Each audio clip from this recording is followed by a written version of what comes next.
Por favor, doutora, sente-se, esteja à vontade. Por favor, sente-se.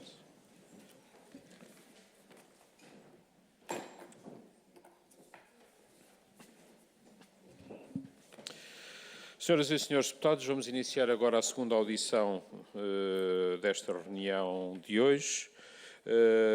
Vamos ouvir a professora Ana Isabel Gouveia Lopes, na qualidade de diretora do Departamento de Pediatria do Hospital de Santa Maria, ao abrigo do número 1 do artigo 16 do regime jurídico dos inquéritos parlamentares.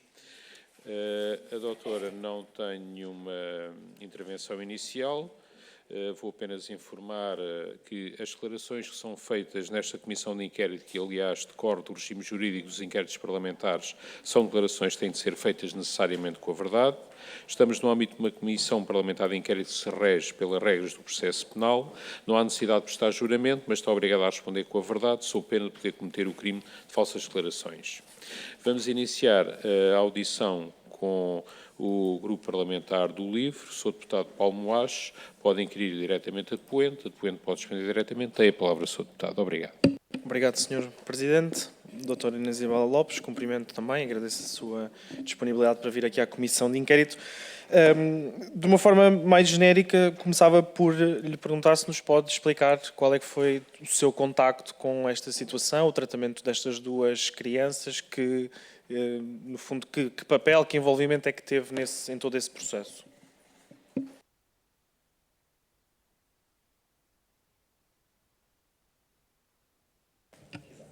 Muito obrigada.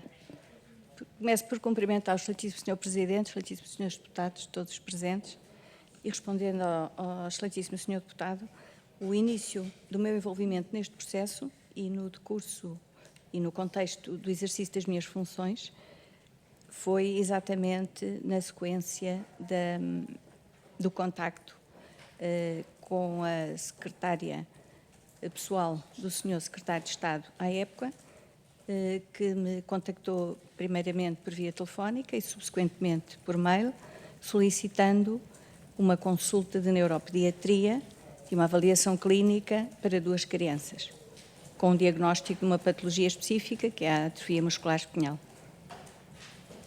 E esse contacto, ele foi feito consigo diretamente porquê? Não lhe sei dizer, porque foi comigo. O que eu poderei dizer é que a doutora Carla Silva conhecia o departamento e, conhecendo o departamento, conhecia os seus profissionais na época em que, uns anos antes, exerceu funções, na altura como secretária da então diretora de departamento e portanto, depreendi que fosse nesse contexto que me contactou diretamente. E também já a conhecia assim, ou seja, nesse contexto. Já tinha trabalhado diretamente com ela? Não diretamente.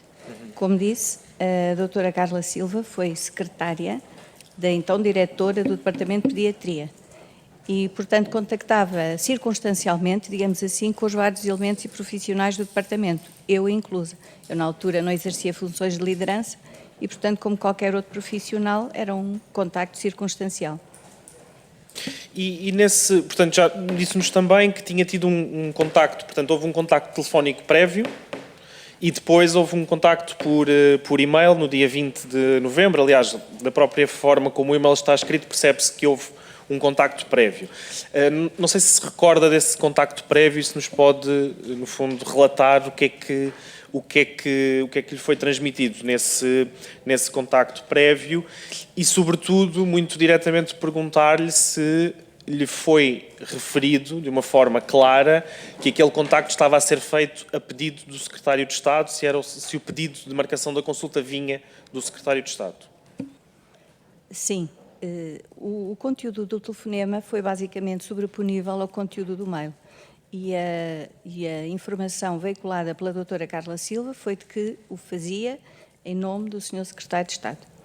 E o conteúdo foi exatamente aquilo que está no conteúdo do mail. Portanto, solicitação de uma consulta de neuropediatria para duas crianças com este diagnóstico, no caso crianças gêmeas, e adicionalmente que de origem luso-brasileira, que não estavam a residir em Portugal à época, e acrescentou, de facto, depois no mail a informação adicional sobre a estadia temporária dos pais. Portanto, para si nunca houve dúvidas, no fundo, de que o pedido não era um pedido pessoal da doutora Carla Silva, era um pedido do Secretário de Estado da Saúde. Absolutamente, foi essa a minha interpretação. E em algum momento lhe foi dado a entender, ou lhe foi dito, porque é que estava a ser feito esse pedido? Ou seja, porque é que o Secretário de Estado estava a fazer um pedido direto a um profissional de saúde para a marcação de uma consulta? Não, não foi feita qualquer menção e eu também não indaguei.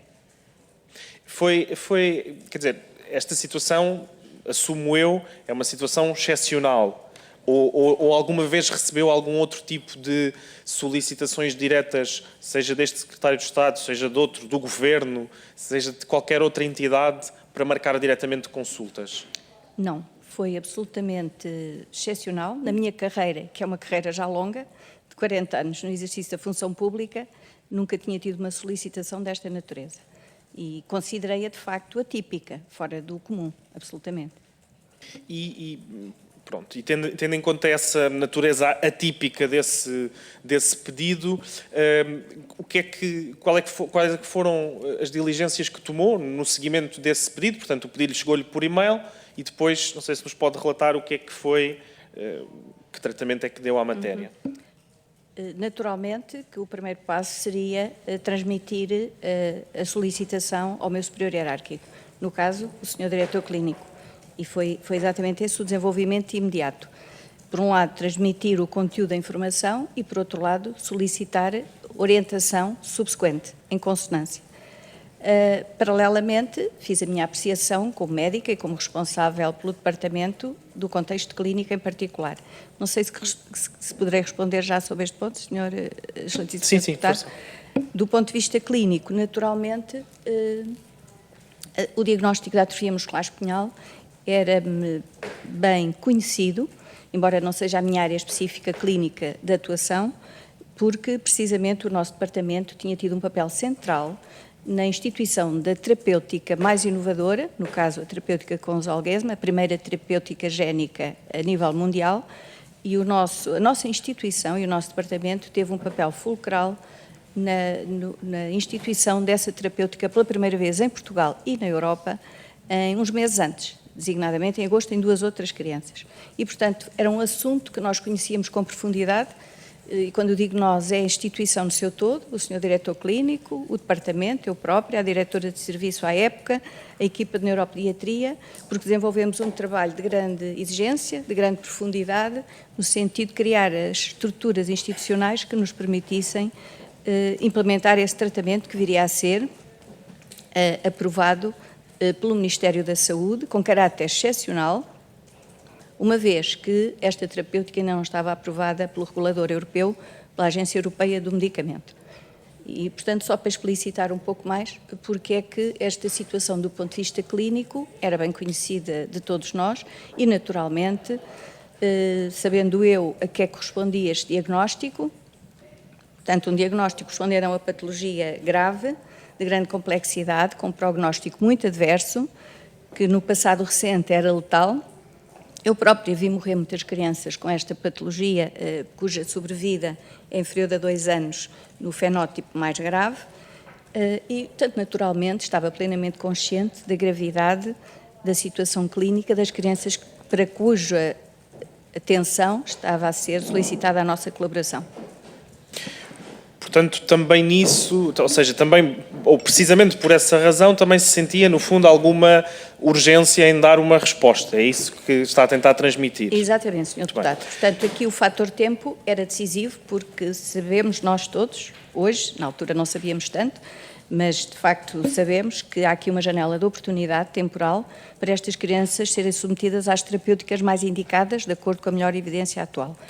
O tempo conta porque o que está em causa são os neurónios motores, não quero entrar aqui em pormenores técnicos, e esses neurónios motores estão predestinados a morrer, a muito curto prazo.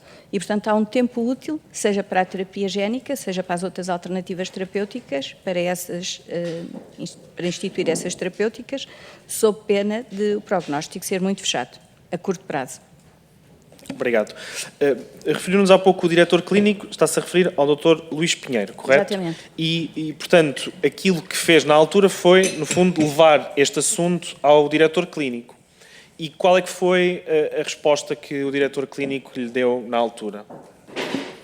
Devo dizer, Sr. Deputado, que precedendo o encaminhamento do mail ao Sr. Diretor Clínico, enviei-lhe uma mensagem por telemóvel, alertando, no fundo, ou só sinalizando, digamos assim, porque no meio da agenda muito exigente de um diretor clínico de um grande hospital, poderia não ter a noção do timing, da importância. E, se necessário, eu telefonar-lhe naturalmente. E, portanto, enviei essa mensagem, mencionando apenas que tínhamos uma solicitação para 2 crianças com este diagnóstico e reencaminhei exatamente a mensagem da doutora Carla Silva, aguardando resposta e solicitando orientação. E qual é que foi a resposta que obteve e qual é que foi, no fundo, a orientação que recebeu? A orientação do diretor clínico foi no sentido de uma resposta positiva à solicitação, designadamente no sentido de concordância e autorização para agendamento da consulta solicitada.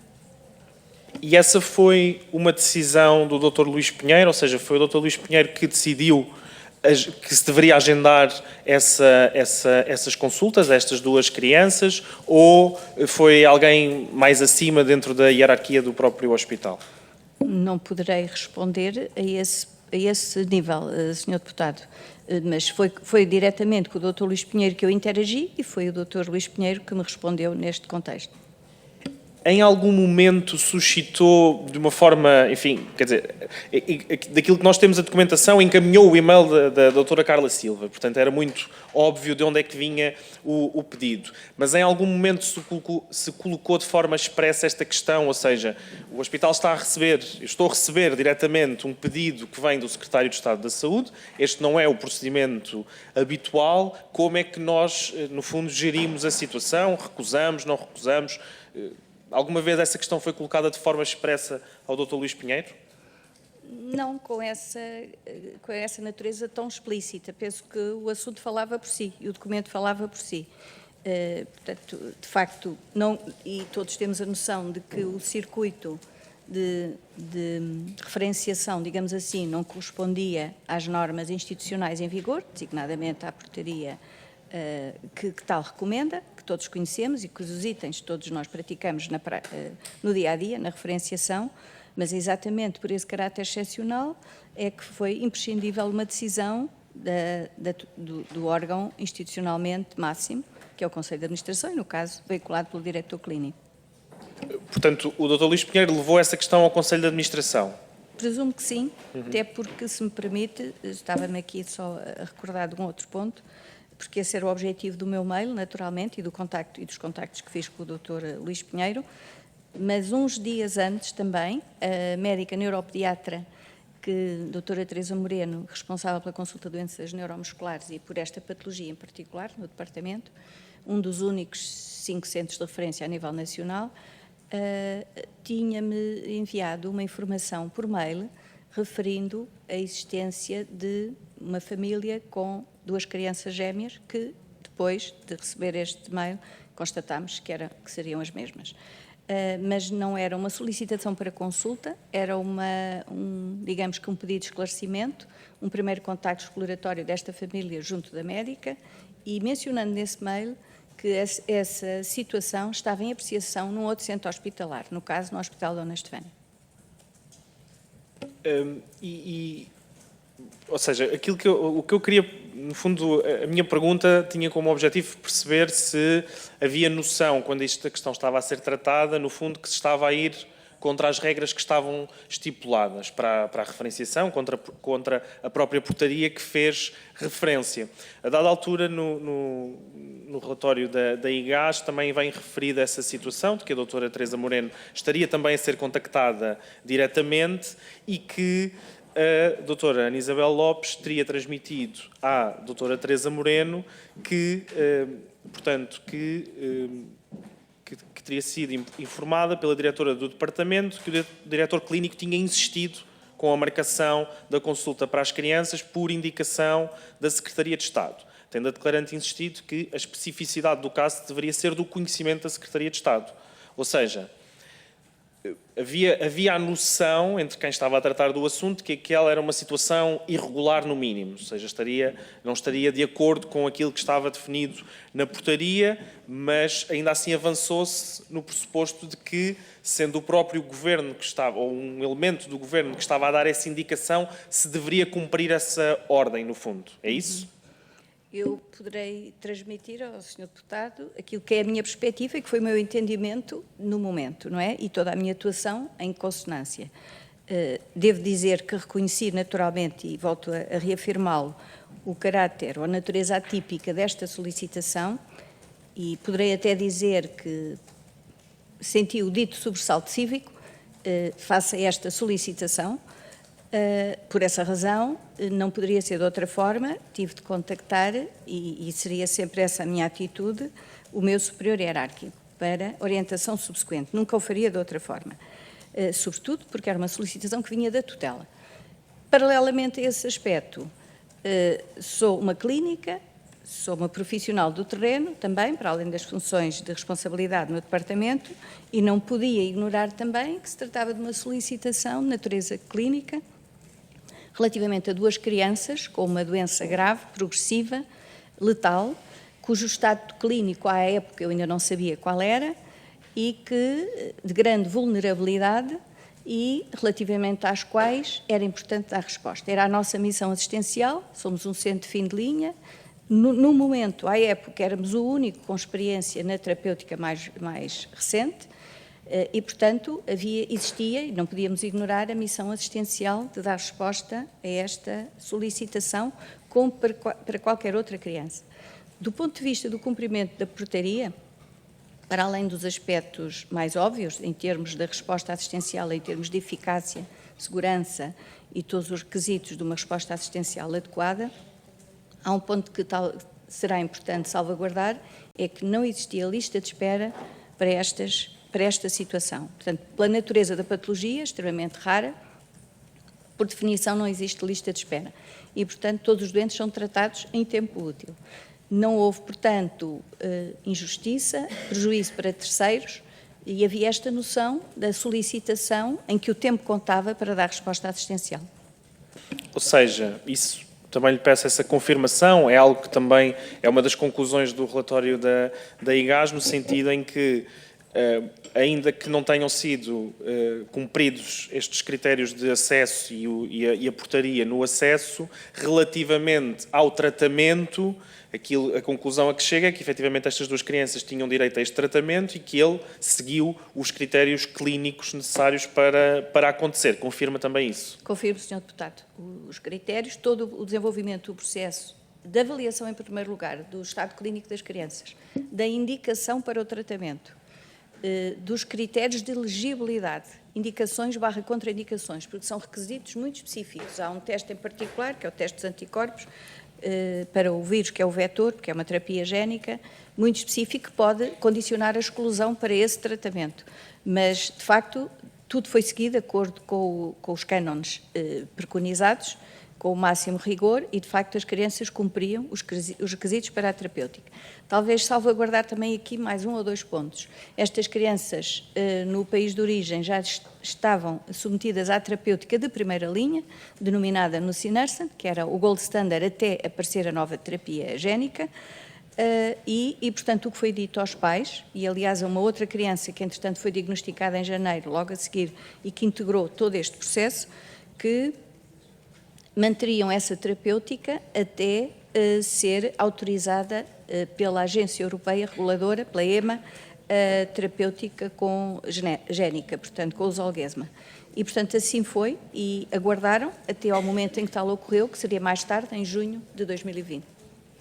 Alguma vez colocou a questão em discussões internamente no próprio Departamento de Pediatria ou noutros locais que tenha conhecimento sobre, por um lado, o impacto financeiro que este tratamento tinha, porque à data era o tratamento mais caro do mundo, neste momento já não é o tratamento mais caro do mundo, porque já há vários outros tratamentos mais caros do mundo, mas se foi tida essa discussão e também pelo facto de se tratarem de crianças que não residiam em Portugal, apesar de terem nacionalidade portuguesa, vinham a Portugal de propósito para receber esse tratamento e, aliás, isso era, salvo erro, bastante claro para toda a gente. A própria doutora Teresa Moreno faz referência a isso, alertando que era esse o objetivo principal. Sim, senhor deputado, esse aspecto naturalmente esteve sempre presente, porque era uma das questões centrais. Portanto, por um lado, indicação para tratamento e, por outro lado, tudo o que representava esta terapêutica. Sendo que esta terapêutica, à época, ou a partir dessa época, sensivelmente, passou a ser o gold standard, a terapêutica padrão. E só a título de exemplo, desde então, decorridos estes meses, e até sensivelmente junho do ano passado, com base no relatório do Infarmed, só para ilustrar um bocadinho o desenvolvimento da inovação terapêutica nesta área, em Portugal foram tratadas 33 crianças, das quais 13 no nosso centro hospitalar. Isto é, a partir do primeiro trigger, digamos assim, que foi os primeiros doentes tratados no nosso centro hospitalar uns meses antes, a nível mundial, e uma vez autorizado pela EMA subsequentemente, passou a ser a terapêutica standard, digamos assim. E, portanto, esse aspecto esteve sempre presente, esteve nos casos anteriores, continua a estar nestes e continua a estar em cima da mesa. Portanto, esse assunto é da máxima relevância, prioridade, premência, diria, e nunca foi ignorado, nem pelos responsáveis institucionais, nem por nós, clínicos no terreno, que nunca o poderíamos fazer. Não sei se poderia adiantar um pouco mais sobre este ponto. De facto, é um ponto que nos preocupa muito a todos e que é um tema muito difícil, que é o tema da inovação terapêutica e de como é que nós podemos conciliar a inovação terapêutica, que é vertiginosa, e os nossos doentes merecem inovação terapêutica. Estamos a falar em idade pediátrica e de doenças genéticas, mas podemos alargar essa inovação a outras áreas. Mas neste campo em particular, é verdadeiramente explosivo o campo da inovação terapêutica. Só a título de exemplo, no nosso departamento, que é um centro de referência, tem vários centros de referência em muitas áreas pediátricas, só a título de exemplo, na área das doenças hereditárias do metabolismo, temos mais de 1000 crianças em seguimento, somos o maior centro. Quase cada uma das dezenas, para não dizer centenas, de doenças hereditárias tem inovação terapêutica. Isto é apenas um exemplo. Se formos para a área das doenças neuromusculares, que é a área de que estamos a abordar, outras tantas doenças se colocam. Ainda esta semana, recentemente, no nosso Conselho de Administração, foi abordada a situação de uma outra doença genética, que talvez venha a ser a mais onerosa já, terapia génica, também neuromuscular, cujo custo estimado virá a ser superior a 3 milhões.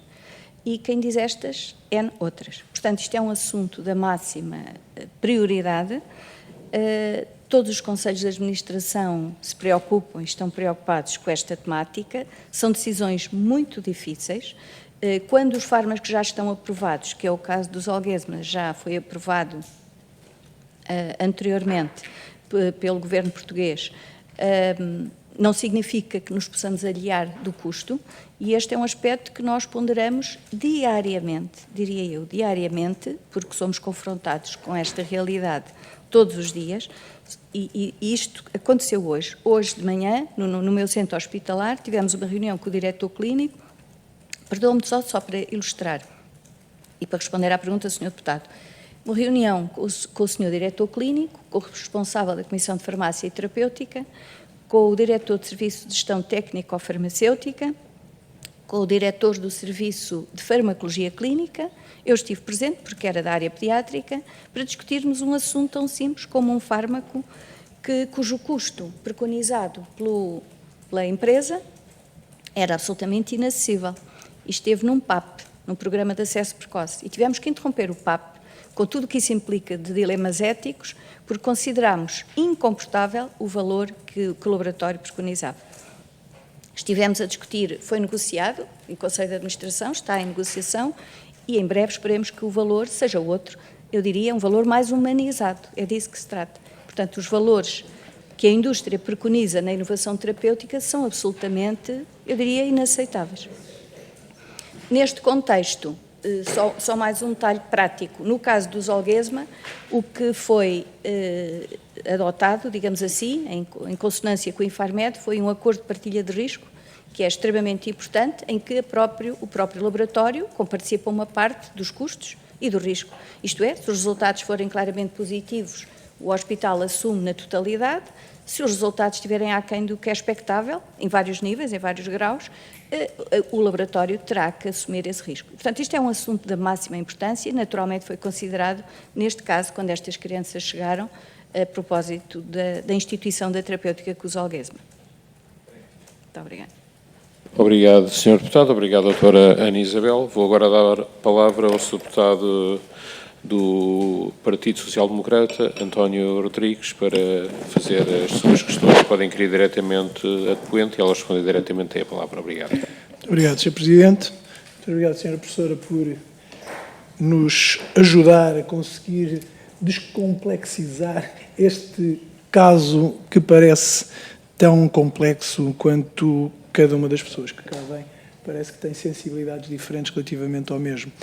Mas começava pelo fim, por aquela informação que acabou de nos dar agora. Ou seja, os custos do medicamento, não pelo custo do medicamento em si, não pela formação dos preços, como alguns dos nossos colegas gostam de fazer, mas precisamente por todas as implicações que tem dentro do próprio sistema de gestão do hospital este uso. Em relação às gêmeas, a Maite e Lorena, no início era uma questão inicial, eram as terceiras e quartas crianças que iam ser objeto deste tratamento. Tinha havido a bebê Matilde, a bebê Natália, e depois já nos disse, só no seu hospital, ou no Centro Hospitalar Lisboa Norte, houve 13 casos. Ou seja, provavelmente um valor acima dos 25 milhões de euros que terão custado. A preocupação aqui, nomeadamente, serzindo isto com aquilo que respondeu ao deputado Paulo Moacho, é como é que é possível, naquela época, olhando àquela informação que já nos confirmamos hoje e que constam dos documentos, aliás, que estavam em causa, que um custo desta natureza, na altura eram 4 milhões em relação a 2 gêmeas, tenham sido apreciadas apenas e só pelo diretor clínico, aparentemente, e já vou explicar porque é que eu digo aparentemente, porque no conjunto das situações, e rapidamente acompanhando a cronologia disto, a 15 de novembro, pela primeira vez, a doutora Teresa Moreno tem conhecimento e é contactada pela mãe das gêmeas. A 20 de novembro chega o e-mail da Carla Silva, no fundo, a suscitar a questão formalmente perante si, porque nesse intervalo de tempo já tinham trocado impressões a doutora Teresa Moreno com a senhora professora relativamente a este assunto. Depois fala com o doutor Luís Pinheiro, que, sendo diretor clínico, é membro do Conselho de Administração. Ora, nós não temos, no conjunto da nossa documentação, nenhuma ata do Conselho de Administração do Hospital Santa Maria em como esta matéria foi a reunião do Conselho de Administração. É possível, por um lado, que esta matéria tenha sido decidida só pelo Dr. Luís Pinheiro, num primeiro lugar. Num segundo lugar, atendendo aos valores que aqui estão em causa, e por isso é que lhe fui buscar a questão dos 20 milhões, ou neste caso inicial, dos 4 milhões, que isto não fosse reportado ao membro do governo respectivo, porque, e esse documento nós temos, é que no dia 21 de novembro há uma carta do então Presidente do Conselho de Administração, Dr. Daniel Ferro, que suscita perante o Governo, perante o Secretário de Estado, ou perante o Ministério da Saúde, a reposição financeira dos custos de que tinham suportado, quer nos 2 bebés iniciais, quer na questão das gêmeas que agora estão aqui em causa. E, portanto, gostava de perceber como é que esta questão financeira, que agora acabou de referência, e que acabou também até por nos alertar para uma situação pode vir a ser muito mais gravosa, e se nos pode dar alguma luz sobre isto, se este percurso não tem que ir também, ou não tem que percorrer o Conselho de Administração, membro do Governo, porque ele tem um impacto tremendo na própria gestão financeira do hospital. Senhor Deputado, excelentíssimo Senhor Deputado, não sei se lhe conseguirei responder diretamente à questão, uma vez que não intervi diretamente nessas reuniões do Conselho de Administração. Eu diria que o que seria expectável é que desde o primeiro momento este assunto tivesse ido a Conselho, reunião de Conselho, e sido discutido dessa forma. Em todo caso, o que eu poderei dizer daquilo que é do meu conhecimento mais direto é que todo o processo de colocação da indicação, aprovação e validação passou pelo Conselho de Administração. Desde logo porque o processo institucional assim o impõe. Em primeiro lugar, só para relembrar, o circuito institucional processual, o médico que coloca a indicação, naturalmente com a consonância dos diretores, no caso, diretora do Serviço de Pediatria Médica e diretora de Departamento, para a instituição da terapêutica, submete essa proposta numa plataforma eletrónica, que é a plataforma da Comissão de Farmácia e Terapêutica. Subsequentemente é validada pela diretora de serviço, e assim foi, a diretora do serviço à época. Subsequentemente, presidente da Comissão de Farmácia e Terapêutica e, subsequentemente, diretor clínico e vai a conselho. Portanto, o processo de validação institucional é muito claro e transparente, rastreável numa plataforma e é este o circuito. Portanto, se não for antes, a este nível, foi seguramente apreciado e discutido. Ainda relativamente ao processo, e nomeadamente às intervenções, os comentários estranhos que aqui andam à volta deste processo, num determinado momento, em 24 de janeiro de 2020, a doutora Teresa Moreno envia um e-mail, que é do nosso conhecimento, ao doutor Luís Pinheiro, portanto ao diretor clínico, dizendo que a mãe das gêmeas teria dito que teria todas as assinaturas necessárias até à Ministra da Saúde. Teve conhecimento deste e-mail? Conhece? Comentou ou foi comentado consigo esta situação? Não, Sr. Deputado, excelentíssimo Sr. Deputado, não tive conhecimento, a não ser a posteriori, quer pelos mídias, quer agora no lançamento deste processo, a partir de 2023. E seria... Perdão. Desconhecia, Sr. Deputado. E seria normal a doutora Teresa Moreno enviar um e-mail diretamente para o doutor Luís Pinheiro, quando antes todo o processo tinha sido sempre validado consigo? Não tenho comentário a fazer. Portanto, não teve conhecimento disto e confirma que este e-mail, existindo, e já é provável que já tenha ouvido falar dele, a doutora Teresa Moreno enviou diretamente ao doutor Luís Pinheiro, aquele que teria respondido a si, que o doutor Luís Pinheiro teria dito, e está citado, o doutor Luís Pinheiro diz que tens que marcar, porque foi por ordem, pressupomos, superior. Permita-me, Sr. Deputado, relativamente a essas referências, desconheço-as inteiramente, tive conhecimento com base nas alegações da colega neuropediatra, só posso dizer que as desconheço inteiramente. Mas seria normal que tivesse tido conhecimento? Diria que sim.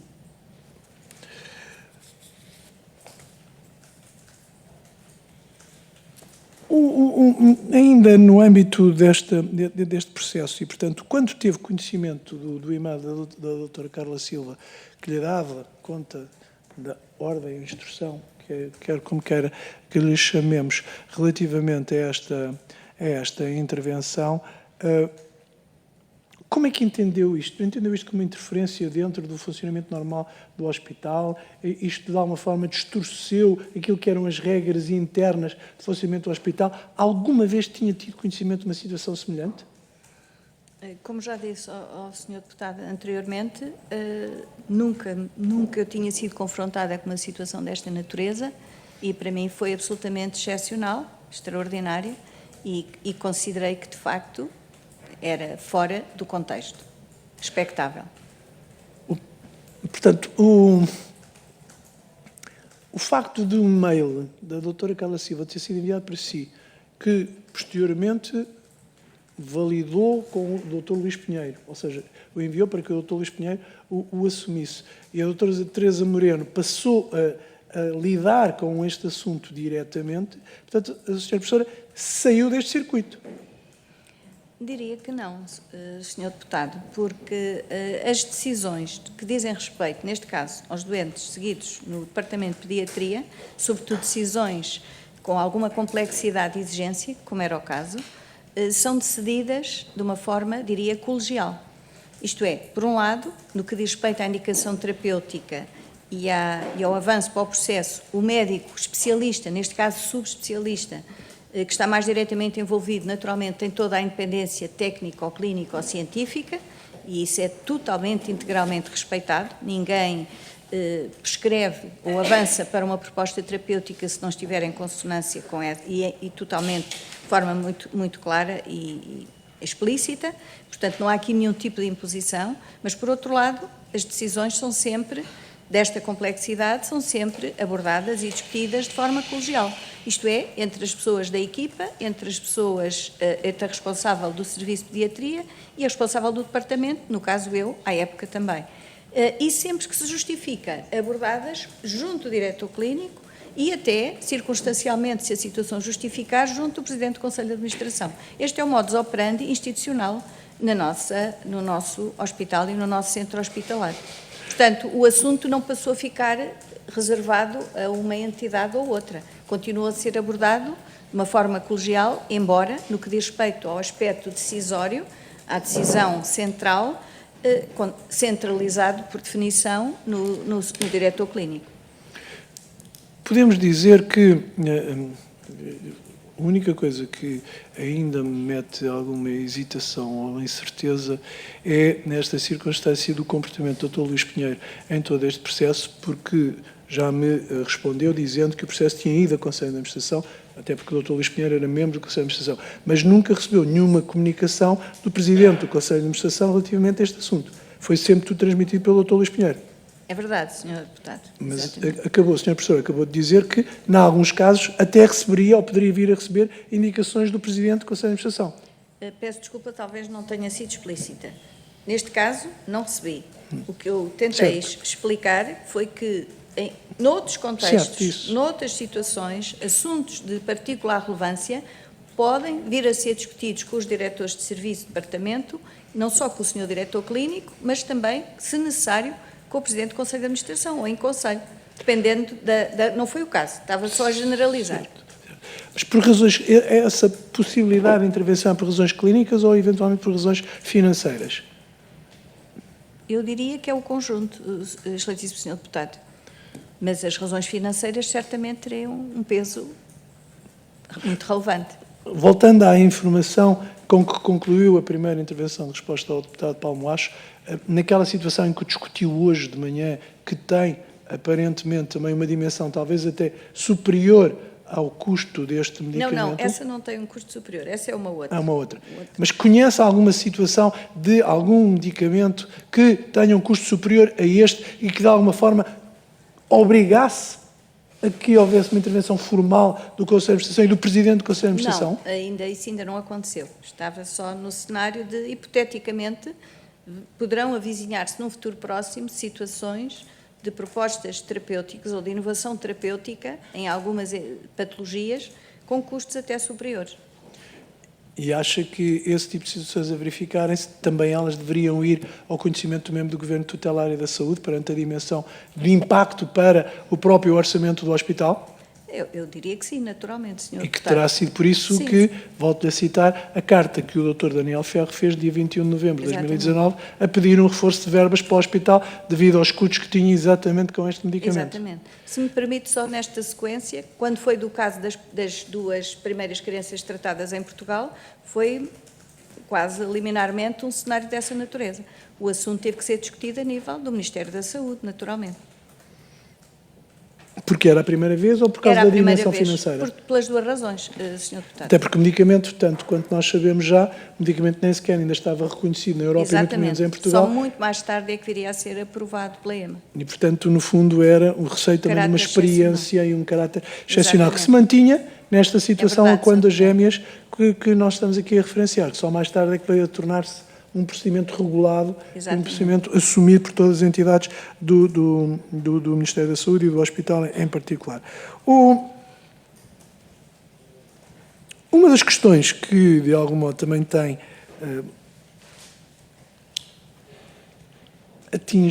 afetado este processo é uma declaração que, aliás, foi a doutora Teresa Moreno que veio aqui trazer também a esta comissão de inquérito, dizendo que as gêmeas eram conhecidas pelas meninas do Presidente. Nós sabemos que havia muitos rumores, havia muitos comentários. O Sr. Professor alguma vez ouviu esta expressão? Alguma vez sentiu que havia alguma interferência por parte de qualquer outra instituição, para além daquela que já conhece e já nos referenciou, relativamente a esta matéria? Não, Sr. Deputado. Nunca fui confrontada com essa realidade. Devo dizer que tive conhecimento dessa menção já através dos mídias, quando do processo, no final do ano passado, e nunca, em circunstância alguma, tive esse conhecimento. Também devo dizer, se me permite, neste contexto, que nunca falei, ou fui contactada, ou tive conhecimento relativamente a algum membro, quer do Governo, quer da Presidência da República. Era exatamente a pergunta que eu lhe ia fazer a seguir, mas faço-lhe então a seguinte. Não é estranho que, perante toda esta envolvente, a relação direta que tinha com a doutora Teresa Moreno, o facto de ter começado inicialmente este processo por via dela própria, por causa do primeiro contacto da mãe das gêmeas e, a posteriori, com o e-mail que recebeu na Secretaria de Estado, não seria normal que ela comentasse consigo esta situação tão peculiar que era uma intervenção externa? Nomeadamente essa, dos rumores que ela aqui veio dizer que existiam, não é? Seria ou não seria normal que ela comentasse isto consigo? Seria eventualmente expectável. Mas não foi, foi o caso. Não aconteceu. E, Não. portanto, nunca ouviu qualquer tipo de referência a isso. Não. Nunca, e a única referência que tem é o ter recebido um e-mail da Secretaria de Estado que lhe pedia para, no fundo, acompanhar e encaminhar o processo clinicamente, para, no fundo, dar entrada em todo o procedimento normal que aquilo seria expectável dentro do hospital.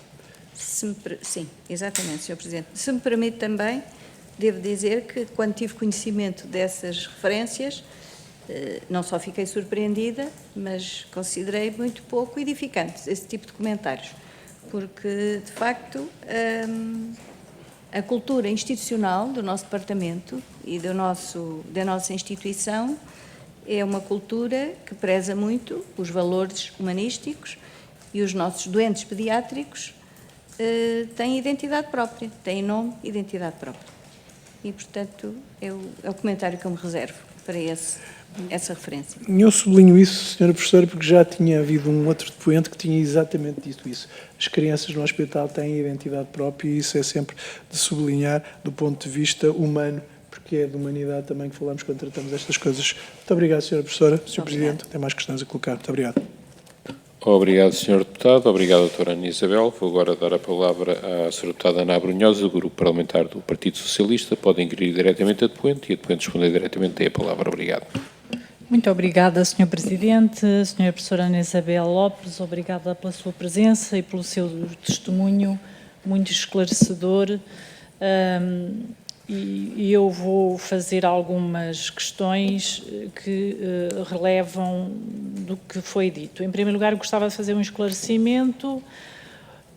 O Presidente do Conselho de Administração fez 2 ofícios a seguir ao e-mail da doutora Carla Silva, no dia 21 para o Sr. Secretário de Estado de Lacerda da Salles, no dia 22 para a Sra. Secretária de Estado Jamila Madeira, e falava das 2 crianças e do ressarcimento das 2 crianças que tinham sido tratadas em agosto e, portanto, em novembro não podia estar a pedir o ressarcimento de um tratamento que iria ser feito não se sabia quando e que foi feito em junho de 2023. Portanto, o caso que o Sr. Presidente do Conselho de Administração colocava era das 2 meninas que tinham sido tratadas em agosto de 2019 e não destas meninas gêmeas, porque, obviamente, que no seu espírito estaria o encargo futuro que as meninas viriam a acarretar.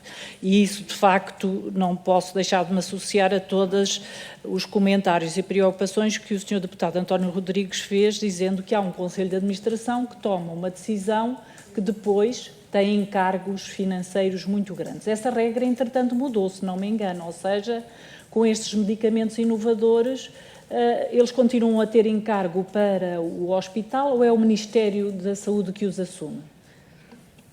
Daquilo que eu sei, excelentíssima senhora deputada, é o Ministério da Saúde. Portanto, são financiados pelo Ministério da Saúde. E essa regra mudou, senhora professora? É aquilo que me é dado saber, excelentíssima senhora deputada. Por outro lado, tanto quanto julgo saber também, e sobretudo com base depois no relatório da auditoria interna que foi efetuado no Hospital de Santa Maria, o custo, após a renegociação com a Infarmed, reduziu significativamente, à volta, estimado na altura, à volta de 1.200.000. Não quer dizer que é naturalmente um valor elevadíssimo, mas houve uma redução significativa. Sim, porque inicialmente estávamos a falar de um valor de 2 milhões, Sra. Professora. Mas, como disse, também era uma partilha de riscos e nós agradecemos porque hoje também aprendemos muito com a senhora e aprendemos, sobretudo, a forma como trabalham com as nossas crianças com problemas extremos. E eu não deixou também de me sensibilizar a forma como também referiu o sobressalto cívico que um contacto do Ministério lhe suscitou, e acredito em si, e que o considerou atípico.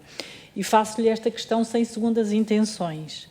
O que é que pesou mais em si, Sra. Professora? O sobressalto cívico ou o cariz clínico do caso e a missão assistencial? Ou seja, a senhora não era obrigada, depois daquele telefonema, a fazer o que quer que seja. Não era. Sabe, não era, Sra. Professora? Não era obrigada. Não era. Não era. Em boa consciência, não era, porque há uma portaria, há toda uma deontologia. Portanto, a Sra. Professora não era obrigada a fazer o que quer que seja. Eu gostaria que... Mas, o que é que pesou mais? Este seu sobressalto cívico, ou seja, não gostou que houvesse uma interferência, ou o cariz clínico do caso, que até já conhecia por causa de um mail anterior, e essa sua missão assistencial? Muito obrigada, Sra. Deputada, pela pergunta. Não tenho dúvidas em responder que foi o critério clínico. Sempre. E será sempre aquele que, julgo eu, em qualquer circunstância que pesará. A minha missão e a da instituição na qual trabalho é exatamente tratar doentes, salvar vidas, sobretudo no caso de doentes muito vulneráveis, não é por serem apenas doentes pediátricos, são doentes pediátricos muito vulneráveis, em que o tempo conta e, portanto, em coerência com a missão assistencial institucional, mas eu própria, individualmente, como clínica, foi exatamente esse parâmetro que pesou na minha decisão. Mais.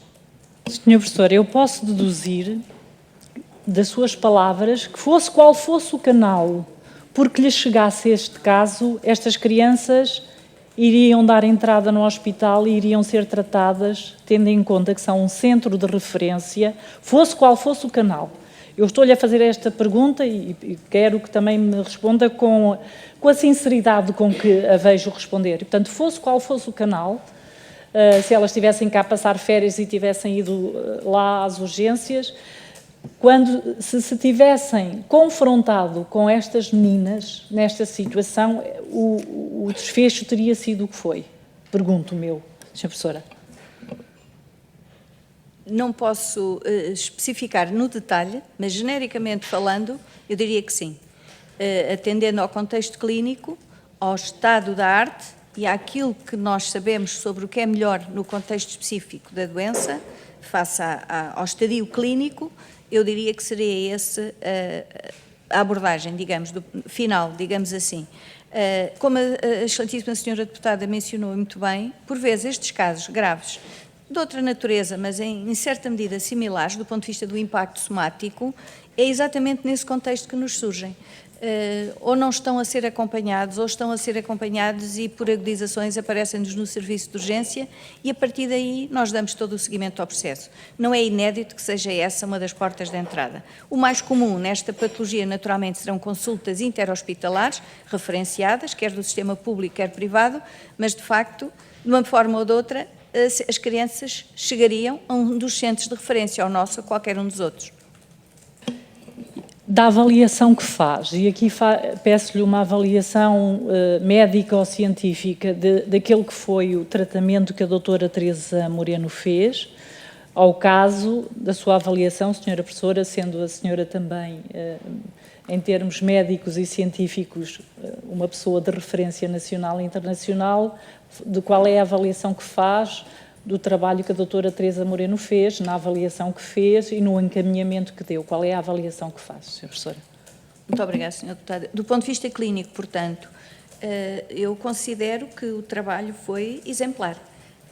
Aliás, eu penso que é motivo de orgulho, com alguma imodéstia eu direi, mas é motivo de orgulho, de facto, o trabalho desenvolvido no nosso departamento e, em particular, na área de neuropediatria, nesta área, não só nesta patologia como noutras, em que, de facto, seguimos os melhores estándares internacionais e procuramos dar a melhor resposta aos nossos doentes, independentemente do contexto, neste caso, em que foram referenciados. E, portanto, no caso concreto, a opção terapêutica, eu penso que este assunto talvez até já tenha sido eventualmente aqui abordado, esta opção terapêutica atual é, de facto, à luz da evidência atual, a mais consensual, porque, de facto, aquele aspecto do timing de intervenção do gene que se vai localizar no neurónio motor, e não é só no neurónio motor da medula, mas também do bulbo, que controla a respiração, a deglutição e todas estas componentes, portanto, é verdadeiramente decisivo para a sobrevida destes doentes. Portanto, o que está em causa em última análise é a sobrevida, e nós controlamos a sobrevida, portanto, deixa de haver mortalidade. Desde logo depois, a melhoria da qualidade de vida. A cognição está mantida. Depois, os aspectos da motilidade, da deambulação, estas crianças vão à escola, claro que não têm uma autonomia motora total, mas deixam de ter ventilação noturna, por exemplo, porque elas dependiam de ventilação ou 24 horas ou pelo menos 16 horas, alimentavam-se por uma sonda de gastrostomia, deixam de ter todos esses suportes adjuvantes e passam a ter uma relativa autonomia. De tal forma que atualmente estes outcomes são assumidos ou aceitos relativamente como uma cura relativa. Não é uma cura como noutras doenças crónicas altamente incapacitantes, mas à luz da evidência atual pode-se aceitar como uma cura relativa. E, portanto, eu diria que, respondendo à pergunta da excelentíssima senhora deputada, a abordagem clínica foi de acordo com o melhor standard of care, de acordo com as melhores práticas e aquilo que é possível atingir na medicina atual em qualquer parte do mundo com os melhores recursos. Muito obrigada, senhora professora. Eu não posso deixar de, embora eu não lhe dê grande relevo, porque passado estes anos é normal que haja contradições, mas há aqui algumas contradições entre o depoimento da doutora Teresa Moreno e o da senhora professora, nomeadamente no número de vezes que a doutora Teresa Moreno refere que houve contactos ou que a senhora doutora Teresa Moreno terá solicitado, no fundo, depois de ter recebido, depois do mail, a doutora Teresa Moreno refere que insistiu e que terá havido pelo menos 3 contactos da senhora professora a insistir e que eram orientações superiores. Aqui o próprio relatório do IGAS fala desta aparente contradição, no entanto conclui que de facto houve aqui orientações e que face a essas orientações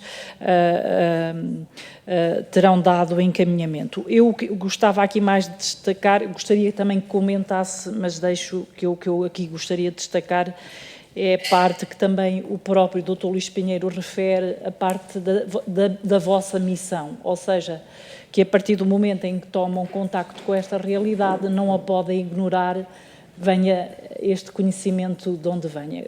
Peço-lhe, por favor, também que tenha a oportunidade de comentar esta aparente contradição, até para termos a sua versão. Muito obrigada. Muito obrigada, excelentíssima senhora deputada. Relativamente ao comentário da colega, da doutora Teresa, em relação ao número de solicitações para agendamento da consulta, eu não subscreverei integralmente esse comentário. Desde logo porque não vislumbro a pertinência, a necessidade mesmo, diria, de tal insistência. Para nós todos, para mim e para o diretor clínico, tal como para a doutora Teresa, era bem patente o que é que estava em causa. Todos nós conhecíamos bem o diagnóstico, as terapêuticas putativas em causa, que viriam a ser instituídas, eventualmente, uma vez avaliado o caso, e, portanto, diria que era redundante estar a repetir ou reiterar solicitações. Não me recordo de todo desse tipo de reiterações, não vejo mesmo a pertinência ou a necessidade, e peço desculpa, agora já não sei qual era a outra questão da senhora deputada. Era mais um comentário, mas no fundo, mesmo o doutor... Peço desculpa. E, de facto, eu gostaria que ficasse claro, se tal não ficou claro até à data, que não ocorreu em circunstância alguma qualquer tipo de imposição, de forma alguma. E, portanto, como eu suponho que mencionei anteriormente, as decisões clínicas são absolutamente livres, esclarecidas e livres, nem de outra forma poderia ser. Portanto, há toda uma ética de conduta institucional e no departamento em que cada profissional tem total independência às suas decisões. Não ocorreu em nenhum momento, eu penso que isso também ficou claro, nem eu esperaria, mas é só para que fique claro, em qualquer momento alguma manifestação de oposição ou de dissonância por parte da doutora Teresa em relação à avaliação das crianças, em relação à instituição dos exames complementares e à prescrição de uma terapêutica, que foi a própria que prescreveu, com base no seu conhecimento especializado e que nós todos respeitamos, e, portanto, tal nunca aconteceu qualquer forma de dissonância ou de manifestação de oposição. E, portanto, daí que para mim não vejo sequer a necessidade dessa reiteração, porque havia um consenso, o assunto tinha sido abordado conjuntamente. Eventualmente, meramente não gosto de fazer especulações, mas talvez a própria doutora colega tenha sentido alguma pressão, insistência por parte dos familiares. Isso sim, admito que sim, e portanto nesse sentido também conversou comigo algumas vezes, como terá conversado com outros colegas, com a diretora de serviço, eventualmente, no sentido de pressionar um pouco o timing e a diligência da decisão final. Creio que eu ia para esse ponto, Sra. Professora, que é o seguinte: de facto, o hospital toma a decisão de só administrar depois do parecer da EMA, da Agência Europeia do Medicamento. E, de facto, nota-se numa série de correspondência que aqui temos a pressão da família para que o hospital administre o medicamento antes dessa autorização. E, portanto, essa partilha foi feita, era do conhecimento da senhora professora, essa pressão que a família fazia. E pergunto se alguma vez a doutora Teresa Moreno também terá comentado com a senhora professora no fundo, o facto da mãe se gabar que estaria escudada até pelo Sr. Presidente, coisa que ela depois aqui admitiu, dizendo que não era bem a verdade, e, portanto, peço-lhe para comentar se também a doutora Teresa Moreno, de algum modo, também desabafou consigo essa postura também da mãe, que era uma forma, acredito eu, também de pressionar para que o medicamento fosse administrado antes da autorização da Agência Europeia do Medicamento. Excelentíssima Sra. Deputada, relativamente à menção ao Excelentíssimo Sr. Presidente, nunca foi feita essa menção. Só tive conhecimento, como disse, já a posteriori agora, a quando do processo e até circunstancialmente através dos mídia. Mas circunstancialmente, a colega mencionou uma vez por outra, mas muito pontualmente, alguma pressão no sentido da diligência para o tratamento. Em todo caso, ficou muito claro para a família destas crianças, como para a outra criança que foi tratada em simultâneo, porque isso foi uma assunção plena das equipas responsáveis, que só se faria o tratamento após a aprovação da EMA. Isto desde o primeiro momento em que estas crianças entraram no processo, todas elas, as três. E, portanto, nunca haveria outra decisão subsequente. O que ocorreu foi também aquele processo, não sei se já terá sido mencionado, do MAP, ou do PAP, que é um programa de acesso precoce, no qual se tentou integrar estas crianças, porque poderia permitir a disponibilização gratuita do medicamento. Isto foi por volta de fevereiro de 2020, tivemos conhecimento dessa possibilidade através do laboratório, mas que depois acabou por não se concretizar. Mas nada mais ocorreu até a aprovação pela EMA. Professora, uma questão final, creio que já o referiu. Nenhuma criança ficou por tratar, nenhuma criança ficou para trás ou foi preterida pelo facto destas duas meninas terem sido tratadas. É uma questão, Sra. Professora. Sim, de forma alguma, Excelentíssima Sra. Deputada, nenhuma criança ficou por tratar, não havia lista de espera, todas as crianças elegíveis, e a única que existia elegível à data era a terceira criança, circunstancialmente uma criança dos Açores mais pequenina, que entretanto foi diagnosticada, foram todas tratadas. Depois surgiram outros casos, mais tarde, naturalmente, mas nenhuma criança ficou por ser tratada. Sra. Professora, muito obrigada. Em nosso nome, agradecemos o serviço público que faz, que ultrapassem muitas das vezes a vossa obrigação. Muito obrigada. Muito obrigada. Obrigado, Sra. Deputada. Obrigado, doutora Ana Isabel. Vou dar agora a palavra ao Sr. Deputado André Ventura, do Grupo Parlamentar do Chega. Pode inquirir diretamente a depoente responder diretamente. Tem a palavra. Muito obrigado, Sr. Presidente. Sra. Professora, cumprimento-a pela presença aqui nesta Comissão de Inquérito, saudando também o seu trabalho. Sra. Professora, se não levar a mal, eu gostaria de começar por algo que disse há pouco, que foi que nessa noite trocou umas mensagens com o Dr. Luís Pinheiro, com o diretor clínico pedindo orientações. Isso é verdade? Foi mesmo assim? Estamos a referir ao primeiro... Quando lhe foi solicitada a marcação desta consulta, disse que teria trocado sobre este assunto mensagens com o Dr. Luís Pinheiro. Isto foi mesmo assim? O que se passou exatamente, recapitulando... Mensagens SMS, digo.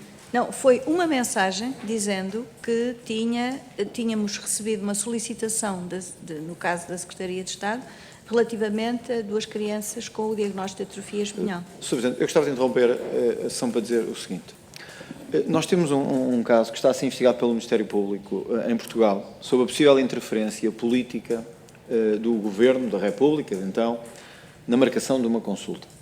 Há aqui uma declaração que é da maior gravidade, porque indica que foi uma marcação feita pelo Secretário de Estado. Eu não sei se o Ministério Público tem esta mensagem, não sei porque é que nós não temos esta mensagem, e não sei porque é que esta Comissão de Inquérito é surpreendida aqui com esta mensagem.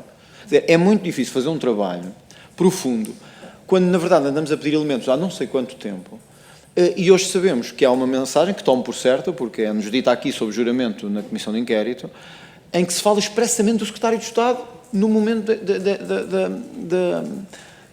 a pedir indicações para a marcação de uma consulta. Portanto, eu penso, obviamente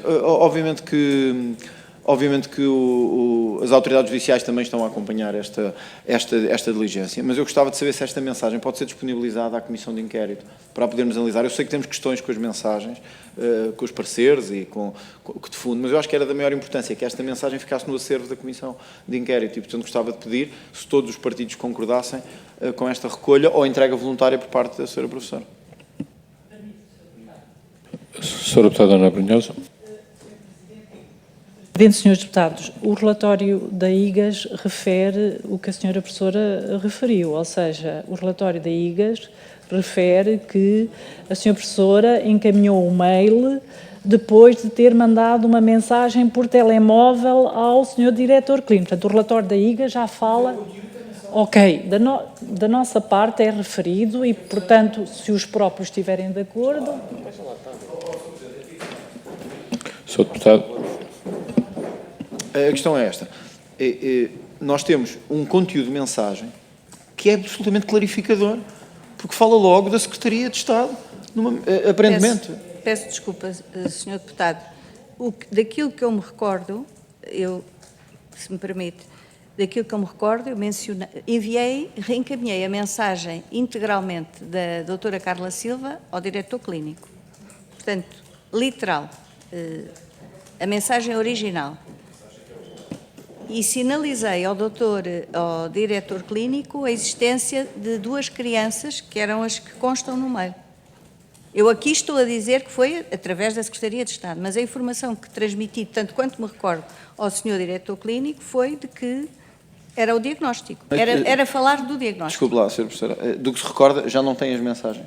Eu não tenho essa mensagem, mas o que eu posso dizer é que disponibilizei todos os meus dados à instituição que fez uma inspeção no Hospital de Santa Maria. Eu compreendo isso, mas repare... Mas posso disponibilizar os meus meios móveis. Não me leva a mal, mas nós temos um pouco... Todas as pessoas que aqui vêm têm elementos que subitamente desapareceram. E-mails, mensagens... É um pouco, pelo menos constrangedor, uma comissão de inquérito estar numa fase final de conclusões e não ter uma mensagem como esta. Portanto, eu queria lhe pedir o esforço, por favor, se isso ainda for possível. Como disse a Sra. Deputada Ana Brunhosa, esta mensagem é feita referência no relatório da IGAS. Eu queria lhe pedir encarecidamente, penso que poderá fazer, das mensagens que trocou sobre este assunto, que é isso que interessa, com o Dr. Luís Pinheiro ou com outras entidades que possam ser fundamentais para a descoberta da verdade, se nos podia facultar a esta comissão, ainda hoje, no decurso do dia de hoje ou dia amanhã. É possível isso?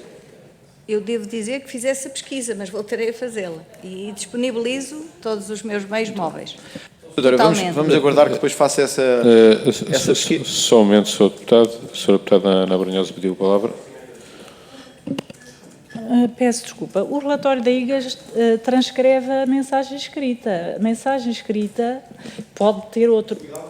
Não, atenção, só para dizer, Diz assim, o relatório da IGAS diz, nesse mesmo dia, a diretora do Departamento de Pediatria do Centro Hospitalar reencaminha um e-mail para o diretor clínico, e onde diz, e está textualmente o que a senhora professora escreve, conforme combinado, reencaminha o e-mail relativo à situação mencionada. Após ter remetido previamente uma mensagem escrita telefónica, dizendo-lhe, e está entre aspas, está aqui transcrita a mensagem que a senhora professora terá enviado ao seu diretor clínico, gostaria de lhe falar sobre 2 casos de atrofia medular espinhal. E, portanto, a IGAS transcreve, e teve acesso, transcreve para o relatório, quer a mensagem telefónica escrita, quer o mail que a senhora professora enviou ao Dr. Luís Pinheiro. Está no relatório da IGAS. Não teve acesso à mensagem. Ele transcreve algo que é dito por uma via terceira. Não sei. É esse esclarecimento que queremos. Acho que é esse esclarecimento que queremos. Quer dizer, se nós temos agora foi usada uma expressão por indicação do Secretário de Estado que não está sequer nestas palavras. E, portanto, nós temos que perceber em que terreno é que andamos a mover-nos. Agora, também vamos dizer uma coisa. Se a mensagem então estava disponível no momento do relatório do IGAS, já não está agora? Quer dizer, o que aconteceu à mensagem no intercurso? Desapareceu? Desapareceu do telemóvel? Desapareceu. Por isso é que eu estou a questionar a autoria, não estou a questionar o grupo parlamentar do Partido Socialista. Mas não temos a mensagem textualmente, como ela foi, nomeadamente como ela foi dita agora, não? E a referência ao Secretário de Estado. Portanto, Sr. Presidente, eu penso que para facilitar isto tudo, nomeadamente se a mensagem estaria disponível no momento do relatório do IGAS, se a Sra. Professora puder disponibilizar-nos hoje ainda essa mensagem, ou essa troca de mensagens, eu acho que para esta Comissão era muito importante para o apuramento da verdade, porque é precisamente o centro nevrálgico do processo de decisão, e acho que isso era muito, muito relevante. Peço à Comissão que faça essa diligência, Sr. Presidente. Se me permitem, Srs. Deputados, nesse caso pedimos à doutora Ana Isabel que voluntariamente, se puder fornecer realmente essas mensagens, e de toda a maneira, visto que as próprias mensagens também foram alvo do próprio relatório da IGAS, portanto, estão neste momento em processos que foram efetuados, penso que também podemos pedir à própria IGAS se pode fornecer a própria mensagem para confirmar e até ao próprio, penso que foi o diretor até ao próprio diretor também podemos pedir o fornecimento voluntário dessas mensagens, e aí não estamos a ir contra qualquer das novas diretivas emanadas nos últimos tempos sobre esta questão das mensagens, não vale a pena irmos por esse caminho, mas penso que voluntariamente podemos efetuar esses pedidos para tentar chegar a alguma conclusão sobre a verdade realmente dessas mensagens e ver se realmente a sua importância para o próprio processo. Penso eu que estamos todos de acordo nessa situação. Pode continuar, Sr. Deputado. Muito bem, Sr. Presidente, agradeço-lhe então Sra. Deputada, desculpe lá. Não, eu já vi, Sr. Deputado, eu já o conheço, mas nós não temos a mensagem. Ora, imagine que nós tínhamos deixa-me só dizer isto, imagine que tinha um depoimento do filho do Presidente a falar do e-mail que enviou e não tínhamos o próprio e-mail. Nós temos direito a aceder ao próprio e-mail se for um elemento importante para a verdade. Ainda por cima, aqui temos 2 interlocutores, a Sra. Professora e o Dr. Luís Pinheiro. Não creio que a mensagem tenha desaparecido dos 2 telefones ao mesmo tempo, ou que tenha desaparecido subitamente depois do relatório do IGAS. Portanto, queria pedir então, Sra. Professora, se puder facultar a esta Comissão as mensagens. Faculto já, se me permite, Sr. Deputado, no final da audiência, o conteúdo do meu telemóvel. Não me arranjo mais problemas. Não é o objetivo nem meu, nem do Chega, aceder ao conteúdo do seu telemóvel. É apenas para que este Parlamento esta Comissão de Inquérito tenha acesso a mensagens fundamentais do processo de decisão desta Comissão de Inquérito, que é se houve ou não benefício no acesso a este tratamento. Só isso. Não é? Para que fique claro, e está disponível para isso, Sr. Presidente, peço que seja feita a recolha dos serviços a estes elementos.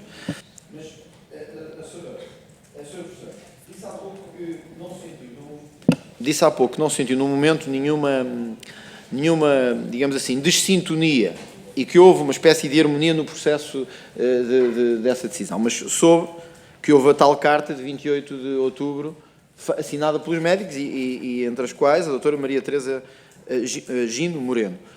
Nessa carta fala-se em desrespeito pelo Serviço Nacional de Saúde, em falta de ética, em incapacidade de compreensão por parte de países mais ricos até que nós, que acabam por não ter este tipo de critérios que o nosso tem. Então, o que é que esta carta diz da existência ou não de sintonia entre os profissionais de saúde na atribuição dessa consulta? Se me permite, excelentíssimo Sr. Deputado, a carta foi elaborada por um grupo de profissionais do Departamento, no caso da Unidade de Neuropediatria, no contexto ou na sequência da ocorrência da recepção destas duas crianças. O que eu posso comentar é que os colegas teriam toda a legitimidade para o fazer. É um direito que lhes assiste. Eu tive conhecimento da carta a posteriori, não diretamente, isso foi circunstancialmente, tal como a diretora de serviço à época, mas a minha interpretação foi de facto que era legítimo que o fizessem. Tanto quanto me recordo, havia dois níveis de conteúdos, um era um conteúdo mais generalista sobre o turismo de saúde em geral e outro mais específico relativamente aos constrangimentos financeiros institucionais a nível nacional. Não quero estar aqui a incorrer em alguma incorreção face à pressão assistencial. Mas há pouco a Sra. Professora disse que não houve nenhuma oposição da doutora Maria Teresa Moreno em relação a este processo. Não é estranho então que esteja na assinatura de uma carta destas, porque todos sabemos a que é que se referia, e isso ficou bastante claro nos meses seguintes e quando as primeiras reportagens saíram. Não é estranho então que nos esteja a dizer que nunca houve nenhuma oposição, e acreditando na sua palavra, e que depois haja uma carta assinada a manifestar esta oposição tão firme, este desrespeito pelo Serviço Nacional de Saúde, etc.? Eu diria que uma coisa não invalida a outra. Qualquer um de nós pode ter esse sentimento, essa preocupação perfeitamente legítima, o que não invalidará que depois no terreno, perante a situação clínica, tenha outra postura e tenha uma postura em consonância com a solicitação assistencial. O que nos está a dizer é que a doutora Teresa Moreno nunca se opôs ao tratamento que o Serviço Nacional de Saúde deu a esta gêmea. Exatamente, exatamente. Apesar de ter assinado esta carta. Exatamente. Tanto quanto é do meu conhecimento, e eu teria que sabê-lo, por razões óbvias, tanto eu como a diretora de serviço, nunca houve qualquer manifestação de oposição ao tratamento. Aliás, volto a reafirmar, Sr. Deputado, a indicação terapêutica foi colocada pela doutora Teresa Moreno, a prescrição terapêutica foi efetuada na plataforma eletrónica pela doutora Teresa e todo o follow-up subsequente. Muito bem. Sra. Professora, há pouco nós tivemos aqui a doutora Ana Sá, que referiu que a consulta das crianças nunca passou pelo processo de triagem que devia ter passado normalmente. Vou-lhe até citar o que é, para ser textual, que o agendamento das crianças luso-brasileiras não teve um pedido no sistema, acabando por nunca ser triado. Diz mesmo que, à luz das normas de hoje, o regulamento não foi cumprido. As consultas das gêmeas luso-brasileiras, no Santa Maria, não passaram pela equipa de triagem. Isto foi a garantia que nos deu hoje a doutora Ana Sá. Isto é verdade ou não é verdade? É que foi há minutos, aqui na Comissão de Inquérito. Tanto quanto eu julgo saber, corresponde à verdade, essa afirmação. Porque, de facto, o processo foi exatamente aquilo que foi mencionado anteriormente. Portanto, na sequência da solicitação, houve uma diretiva, uma orientação institucional, no caso do diretor clínico. Eu transmiti essa orientação à médica responsável e a médica responsável, que também é médica triadora na sua área, porque nós temos vários triadores nas várias especialidades, e na consulta de doenças neuromusculares a própria doutora Teresa é triadora, deu indicação de disponibilidade de vaga e de agendamento. Portanto, à luz das regras que temos, esta teria sido uma prática ilegal. Não sei se interpretaria como ilegal, no sentido não tem que restrito. entrar tudo no mesmo sistema de triagem? Ou há pessoas que entram fora do sistema de triagem? No sentido restrito, Sr. Deputado. Portanto, o que é que sucede? Nós, por vezes, temos situações em que de solicitação. Portanto, no fundo, temos dois sistemas de triagem, temos o vulgo CTH e não CTH. Não sei se esse ponto foi abordado.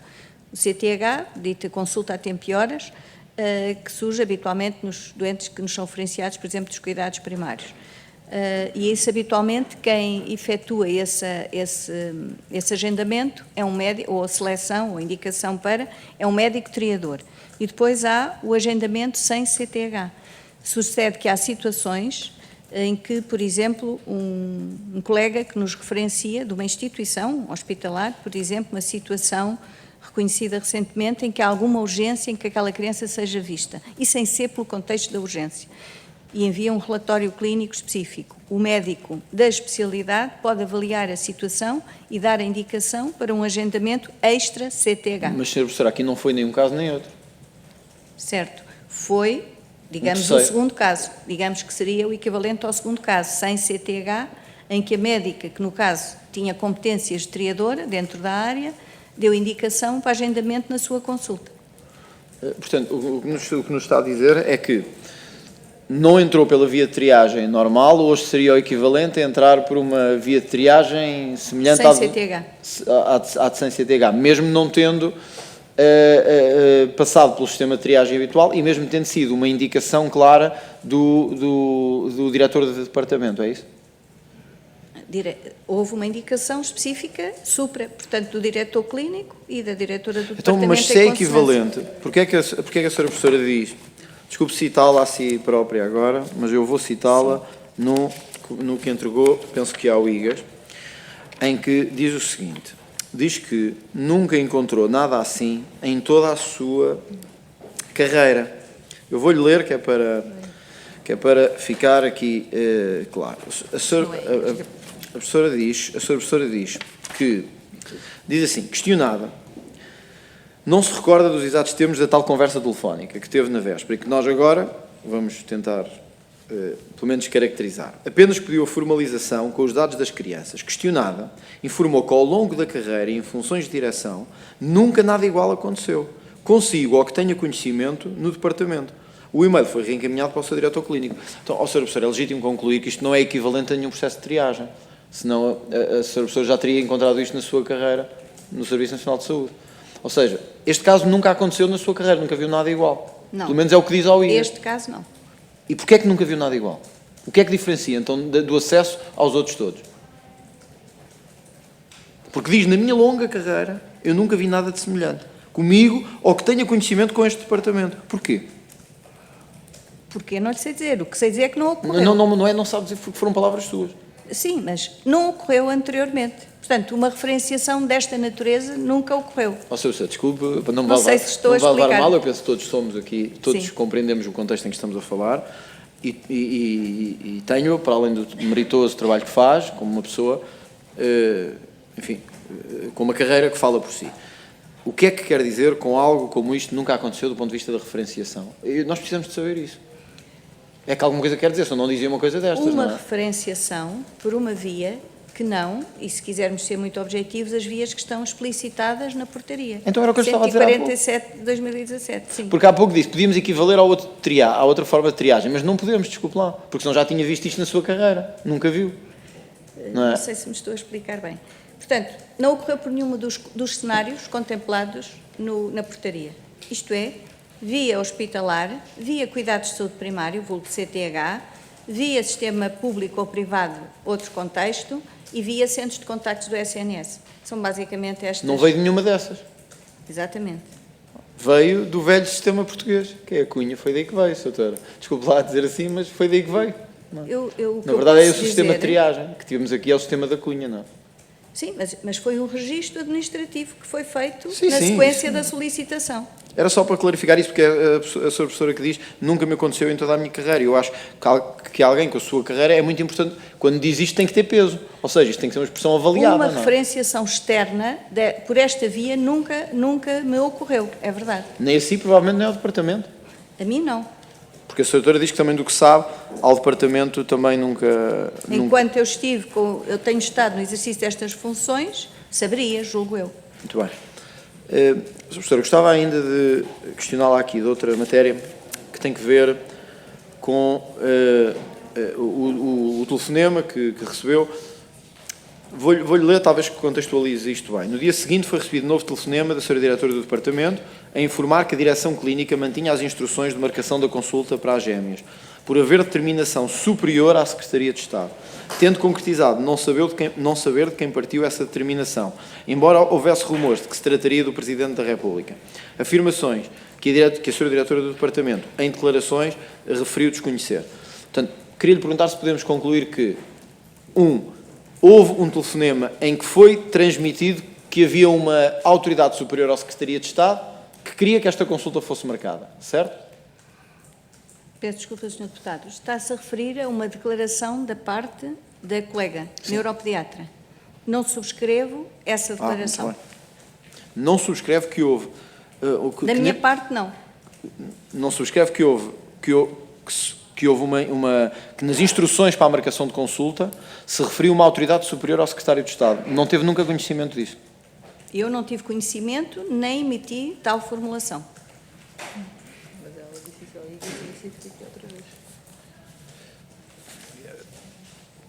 Portanto, esta conversa de que houve uma instrução superior ao Secretário de Estado, por si nunca passou. Por mim, nunca Apesar de passou. estar no relatório do IGAS e apesar de por si nunca passou. Tanto quanto julgo saber, Sr. Deputado, é uma referência por parte da colega. E apenas por parte da colega.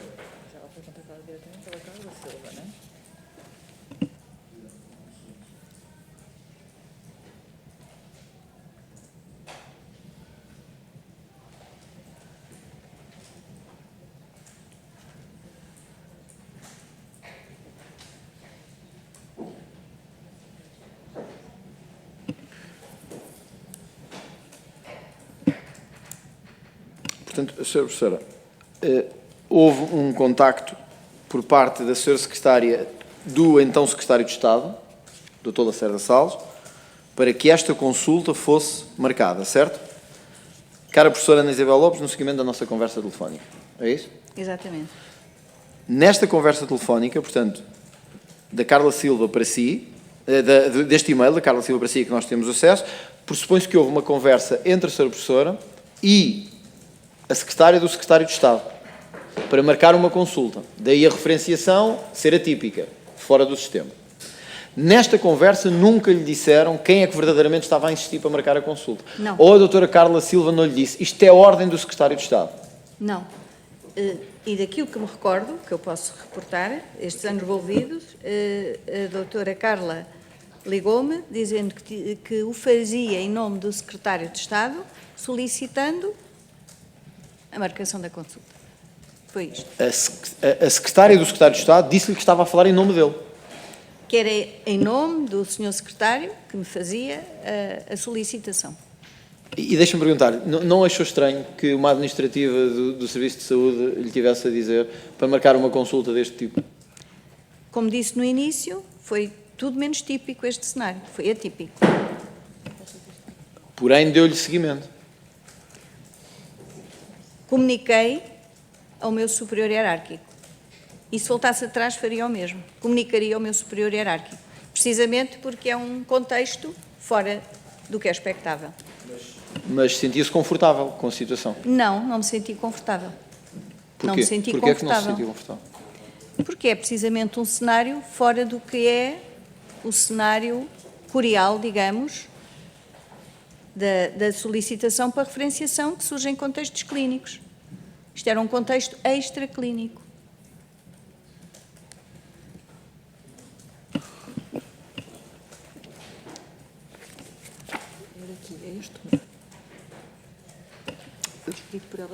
Sra. Professora, na página 34 da síntese do processo assistencial, que é escrito pela Sra. Professora, diz-se que, na sequência do contacto prévio dos pais com a médica e neuropediatra, foi solicitada a consulta das doenças neuromusculares, das gêmeas luso-brasileiras.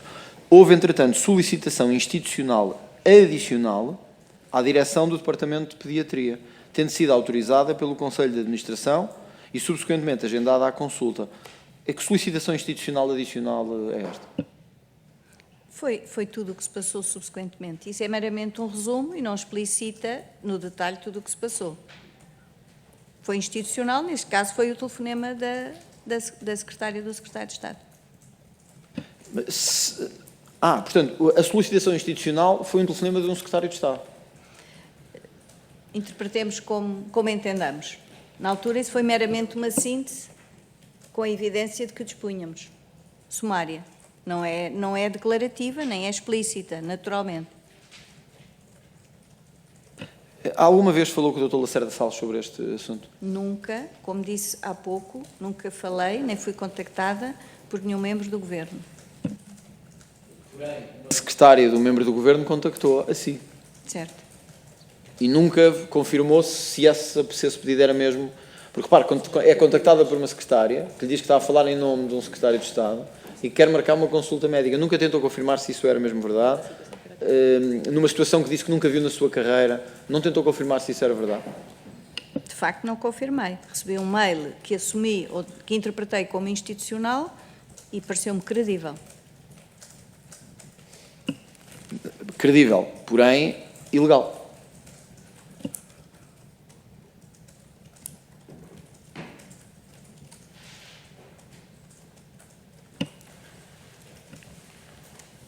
Parece-me que fica claro, Sra. Professora, aquilo que nos disse aqui hoje. Eu ainda queria, porém, se tiver tempo, perguntar-lhe duas outras coisas. Uma tem que ver com uma terceira criança. E com uma terceira criança que é dito, deixe-me só encontrar aqui, que folha certa para poder confrontá-la com isto, que diz o seguinte.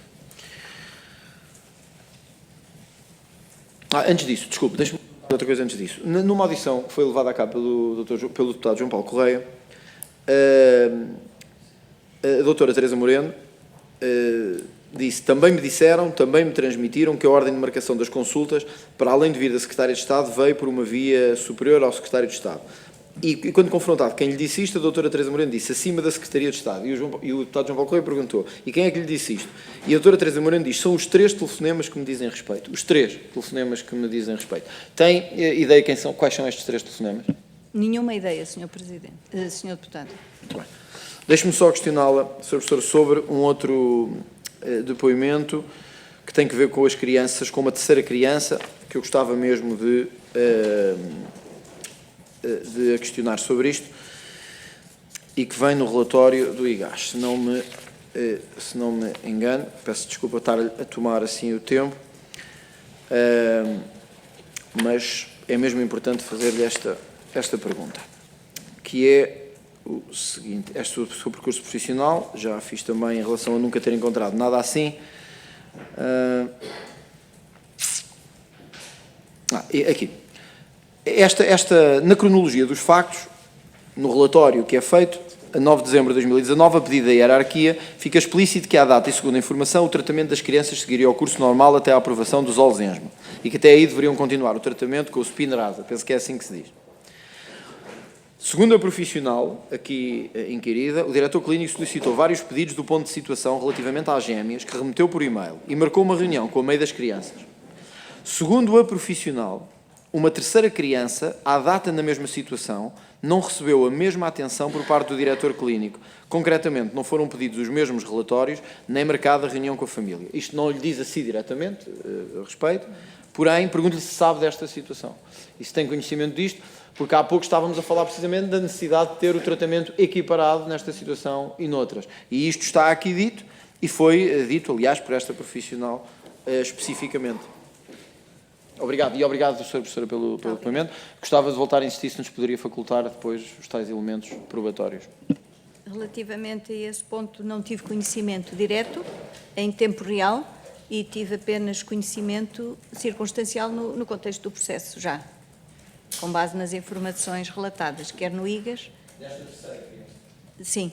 Esta terceira criança, tanto quanto recordo, foi diagnosticada em janeiro, portanto surgiu mais tarde, e todo o processo seguiu simultaneamente de introdução nas plataformas terapêuticas e foram, aliás, tratadas no mesmo dia ou com um dia de diferença, as 3. E, portanto, não tive qualquer conhecimento desse distinção, digamos assim. Obrigado, Sr. Deputado. Obrigado, doutora Ana Isabel. Dou agora a palavra à Sra. Deputada Joana Cordeiro. Pode inquirir diretamente a depoente responder diretamente, tem a palavra. Obrigada, Sr. Presidente. Boa tarde a todos novamente. Boa tarde à doutora Ana Isabel Lopes. Eu provavelmente vou repetir algumas perguntas, mas eu precisava que fosse um bocadinho mais concreta do que aquelas respostas que nos têm dado. Pronto, já clarificámos aqui que foi a doutora Ana Isabel Lopes que recebeu a chamada da doutora Carla Silva e eu quero lhe perguntar o que é que a doutora Carla Silva lhe disse em concreto. Tal como tive a oportunidade de referir, mencionou-me que, em nome do Sr. Secretário de Estado, vinha solicitar o agendamento de consulta de neuropediatria para 2 crianças, com o diagnóstico de patologia em causa. Mas e qual foi o tom? Foi só assim? Foi o Sr. Secretário de Estado quer agendar uma consulta para estas crianças? Vinha solicitar o agendamento, é exatamente isso. O conteúdo é esse. E qual é que foi a sua reação a esse pedido? Como tive a oportunidade de mencionar, fiquei surpresa. Surpresa e apreensiva. Aquilo que eu já disse anteriormente e reitero. Mas dei seguimento à solicitação, que ficou formalizada sob a forma de mail e, mais uma vez, reitero, e não o faria de outra forma, exposição ao meu superior hierárquico, antes de qualquer outro desenvolvimento. Mas, em primeiro lugar, achou bem ou achou mal este pedido?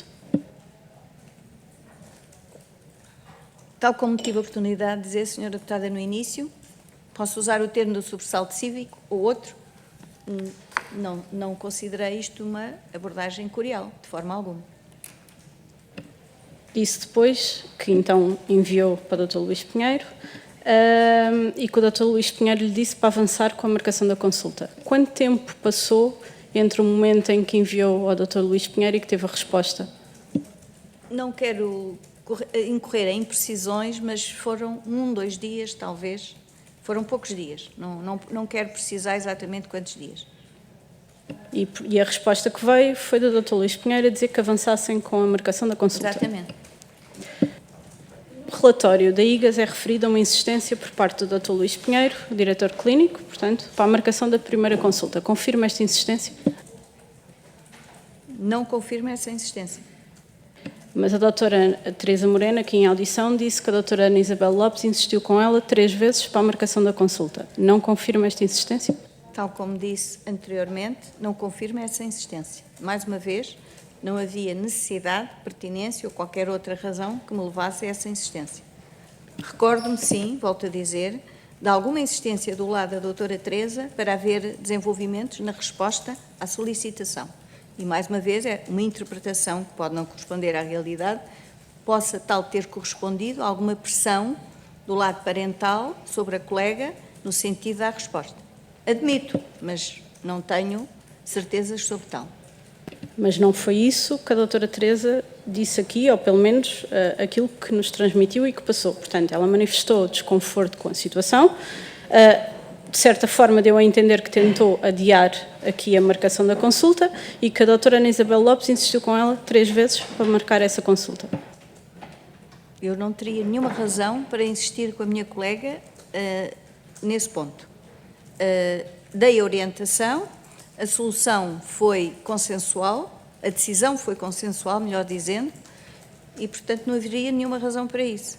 E volto a dizer, se me permite, Sra. Deputada, em momento algum, a doutora Teresa manifestou, a mim e julgo à diretora de serviço, qualquer oposição em relação à marcação e ao desenvolvimento subsequente do processo. Mas repare, isto é diferente do que a doutora Teresa Moreno disse aqui. Portanto, aquilo que está a dizer-nos é que a doutora Teresa Moreno mentiu aqui na CPI. Eu não digo que mentiu, eu estou a dizer aquilo que corresponde à verdade que eu Quando constatei. diz que não corresponde à verdade, uma das duas não está a dizer a verdade. Cada um de nós terá a sua verdade. Porque a doutora Teresa Moreno disse aqui, já foi referido, que a doutora Ana Isabel Lopes terá referido a ordem vinha de alguém superior ao secretário de Estado. A doutora Teresa foi bastante concreta no que a doutora Ana Isabel Lopes lhe disse neste telefonema. Isto é mentira? Mais uma vez, Sra. Deputada, está-me a pedir que comente uma referência da colega. Não sei qual é a natureza da evidência de que a colega dispõe, eu nunca mencionei tal, nem teria forma de o fazer, nem fundamento para o fazer. Que isto fique bem claro. Eu estou a transmitir aquilo que a doutora Teresa também diria que viu a audição, portanto sabe que a doutora Teresa Moreno disse isso aqui e, portanto, disse ou não disse à doutora Teresa Moreno que a ordem vinha de alguém superior ao Sr. Secretário de Estado. Disse ou não disse isto à doutora Teresa Moreno? Não disse, nem vejo nenhuma nenhum determinante para o fazer. Nem tinha eu qualquer conhecimento para tal afirmação. Isto que fique bem claro. Mas... Ou seja, se me permite, Sra. Deputada, só para clarificar, este ponto parece-me importante, que fique claro. Desconheço inteiramente os determinantes que levaram a esta marcação, a esta solicitação, peço desculpa, a esta solicitação. Desconheço inteiramente. Limitei-me a receber, circunstancialmente, o pedido por parte da doutora Carla Silva, em nome do Sr. Secretário de Estado. Tudo o mais desconheço, se houve outros determinantes, e desconhecendo nunca poderia fazer uma afirmação dessa natureza. Mas isto já não é a primeira vez, nós já ouvimos aqui em audição, já ouvimos várias pessoas ligadas ao Hospital de Santa Maria a referir esta determinação superior à Secretaria de Estado. Ouviu ou não ouviu este comentário no Hospital de Santa Maria? Tive conhecimento desses comentários a quando do processo. Agora, não à época. À época não ouviu nenhum comentário sobre esta determinação superior? Não ouvi tal comentário, à época. E agora, ouvindo agora, qual é esta determinação superior? Volto a dizer, desconheço, não tenho qualquer elemento objetivo, factual, relativamente a essa situação. Desconheço inteiramente. E não ouviu também um comentário sobre as meninas do Presidente, esta expressão? Tal como disse há pouco ao excelentíssimo Sr. Deputado, só agora, a quando do processo, portanto a partir de 2023, tive conhecimento dessa menção, não em tempo real. Como compreende, a sua audição é importante neste processo, porque obviamente é o elo de ligação da Secretaria de Estado ao Hospital de Santa Maria. E, de facto, aquilo que nos está aqui a dizer hoje, não digo que é contraditório, mas face àquilo que nós sabemos e à forma como várias pessoas já ligadas, o Dr. Lévi Gomes, que já veio falar, o depoimento da doutora Teresa Moreno, há aqui questões que são contraditórias, porque está-nos aqui a passar uma imagem de como se os médicos estivessem, de certa forma, de acordo na marcação desta consulta, e não é isto que até agora tem parecido. Tanto que, se assim não fosse, esta carta, que já aqui foi referida, não teria sido feita nesta mesma altura. Portanto, havia um desconforto por parte da equipa na marcação desta consulta e na avaliação destas crianças e no posterior tratamento. Ou seja, aquilo que eu sinto é que a imagem que nos está a querer passar, e aqui não está em causa a parte clínica propriamente, isso aí estamos todos de acordo, e nós, e no nosso grupo parlamentar, nem sequer há a questão do acesso ao tratamento, elas são portuguesas, não temos sequer nada, tudo o que tem a ver com o próprio do tratamento em si, não há aqui problema nenhum. Agora, havia um desconforto sobre o pedido desta consulta ter vindo da Secretaria de Estado. E aquilo que nos está aqui a dar a entender é que este desconforto não havia. Portanto, os médicos estavam ou não estavam de acordo, nomeadamente a doutora Teresa, na marcação desta consulta que vinha a partir da Secretaria de Estado. Havia ou não havia um desconforto com esta situação? Excelentíssima Senhora Deputada, eu procuro limitar-me a factos e não a especulações, e não a impressões e não a sensações. Se houve esse tipo de sentimento, não me foram verbalizados ou expressos, formalmente ou explicitamente. Os factos são aqueles que eu aleguei e voltarei a reiterá-los. Os factos de que tive conhecimento e que teria que ter, naturalmente, durante o processo de decisão terapêutica. Nesse processo todo, desde o agendamento até a instituição da terapêutica, não ocorreu em circunstância alguma, perante mim, e devo dizer também perante a diretora do Serviço de Pediatria Médica, qualquer manifestação de discordância / oposição a esse processo. Senão ele não teria avançado, naturalmente. Isto é o que eu posso reiterar, são factos objetivos. Mas um facto objetivo, e que consta no relatório da IGAS, é que houve uma insistência da parte do Dr. Luís Pinheiro. Portanto, se a consulta tivesse sido marcada à primeira, não era preciso o Dr. Luís Pinheiro ter insistido, ou não?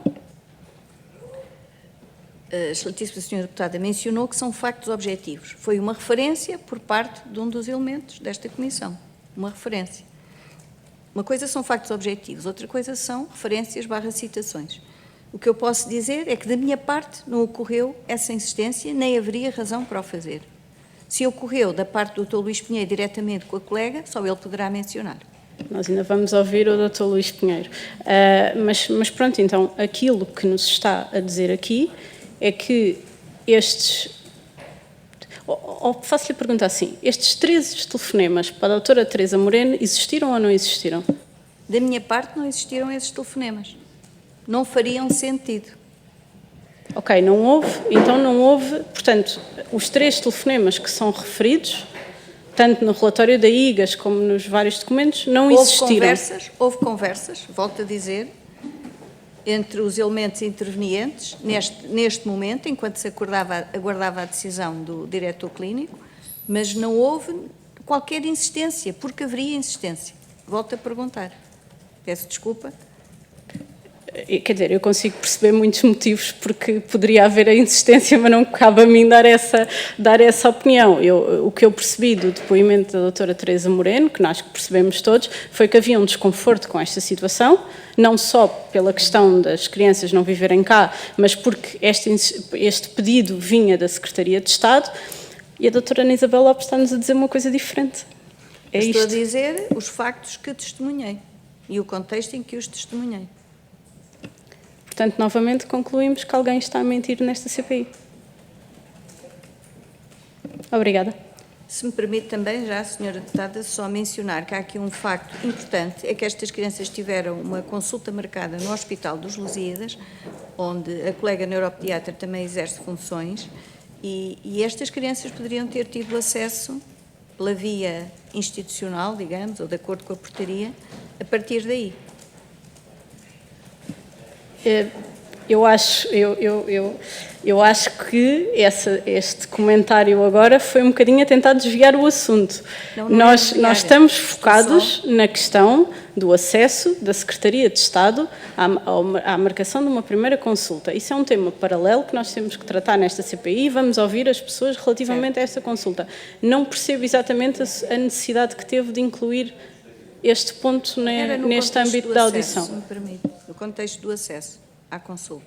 Mas está a tentar imputar algum tipo de culpa à doutora Teresa Moreno? Não estou a tentar imputar nada. Estou só a mencionar que haveria alternativas de termos esta situação agilizada por uma via institucional, convencional, digamos.